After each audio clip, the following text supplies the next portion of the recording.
আজকে আমি বানাবো অপূর্ব স্বাদের পটল বাটা ইলিশ মাছের মাথা আর লেজা দিয়ে। তো কেমন আছো বন্ধুরা? আশা করি সবাই খুব ভালো আছো। তো চলো চটপট দেখে নিই। আমি এখানে 4-5টা পটল চোকলা সহ কেটে নিয়েছি, এরকম পাতলা পাতলা করে ছোট ছোট করে কেটে নিয়েছি। আর কড়াইয়ের মধ্যে পটলটা দিয়ে সামান্য একটু জল দিয়ে আমি ঢাকা দিয়ে এটাকে সিদ্ধ করে নেব। আর এমনভাবে জলটা দিতে হবে যাতে জলটা পুরো টেনে নেয়। তো জলটা শুকিয়ে গেছে দেখো। তো আমি এবার নামিয়ে ঠান্ডা করে নেব পটলটা। ওই কড়াইটায় একটু ধুয়ে আমি ওর মধ্যে সর্ষের তেল দিয়ে দিলাম। তো তেলটা গরম হয়ে গেলে এর মধ্যে আমি দিয়ে দেব 1/2 চামচ হলুদ গুঁড়ো আর একটু নুন। তো নুন আর হলুদটা এবার তেলের সাথে খুব ভালো করে মিশিয়ে নেব। এবার আমি দিয়ে দেব একদম ছোট ছোট টুকরো করে কাটা ইলিশ মাছের লেজা আর ইলিশ মাছের মাথাটা। ইলিশ মাছের লেজাটা আমি এরকম বাজার থেকে এরকম ছোট ছোট টুকরো করে কেটে এনেছি। এবার মাছগুলোকে খুব ভালো করে ভেজে নিতে হবে, খুব কড়া করে এপিট ওপিট করে ভেজে নিতে হবে মাছগুলো। আমি যেভাবে বানাচ্ছি বাটাটা সেইভাবে যদি বানাও বন্ধুরা, তাহলে দেখবে যে ইলিশ মাছের মাথা বা লেজার কোনো কাটাই থাকবে না, সমস্ত কাটা পুরো ভালোভাবে মিশে যাবে, একদম কাটা মুখে লাগবেই না। বেশিরভাগ ক্ষেত্রেই ইলিশ মাছ রান্না করা হয় আর লেজাটা আর মাথাটা কিন্তু থেকে যায়, অনেকেই খেতে চায় না কাটার ভয়তে। তো সেই ক্ষেত্রে এইভাবে যদি বানানো হয় সবাই খাবে, সবাই একদম চেটে পুটে খেয়ে নেবে। আর সেই দিন ভাত একটু বেশিই বানাতে হবে, মানে বাটাটা এত টেস্টি হয়। তো আমি এখানে সবগুলো মাছ বেশ কড়া করে ভেজে নিলাম।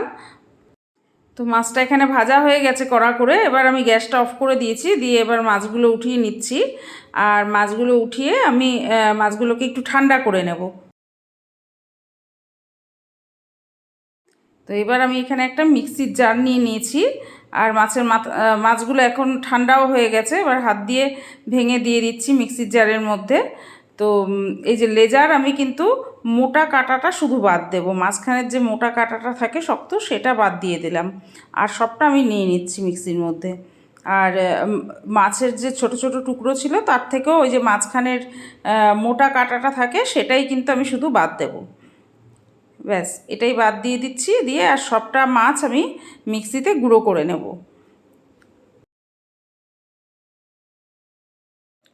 তো মাছের মাথাগুলো আমি গুঁড়ো করে নিয়েছি, দেখো এরকম হয়েছে। বড় মিক্সির জারটাতে না ভালো পেস্ট হয় না, এই জারগুলোতে জুস ভালো হয়। তো আমি ওই জন্য এবার সবটা মাছ আমি মাছ বা মাছের মাথা যাই বলো এগুলো আমি আবার ছোটো বাটিটার মধ্যে নিয়ে নিচ্ছি। ছোটো বাটিটাতে মশলা বা পেস্ট এগুলো খুব ভালো হয়। তো ছোটো বাটিটার মধ্যে মাছের মাথাটা আগে পেস্ট করে নিলাম, দেখো কত সুন্দর মিহি পেস্ট হয়ে গেছে। আর এর মধ্যে কিন্তু কোনো রকম জল ব্যবহার করা যাবে না। তো এর মধ্যে এবার আমি সিদ্ধ করে রাখা পটলগুলো দিয়ে দিচ্ছি। পটলটা আমি দুবারে দিয়ে পেস্ট করে নেব।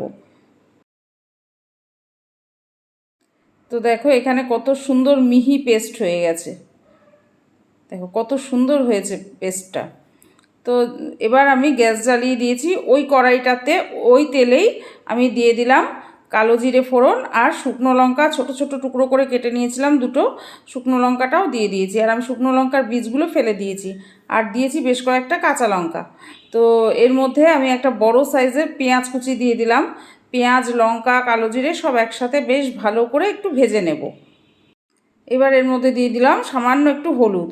হলুদটাকেও একটু ভালো করে মিশিয়ে নিয়ে এবার এর মধ্যে মাছের মাথা লেজা আর পটল যে বেটে রেখেছি একসাথে সেই পেস্টটা দিয়ে দিলাম। তো বন্ধুরা রেসিপিটা যদি ভালো লেগে থাকে তাহলে অবশ্যই একটা লাইক করে দিও। আর যারা আজকে আমার ভিডিও প্রথম দেখছো তারা অবশ্যই সাবস্ক্রাইব করে দিও আমার চ্যানেলটাকে।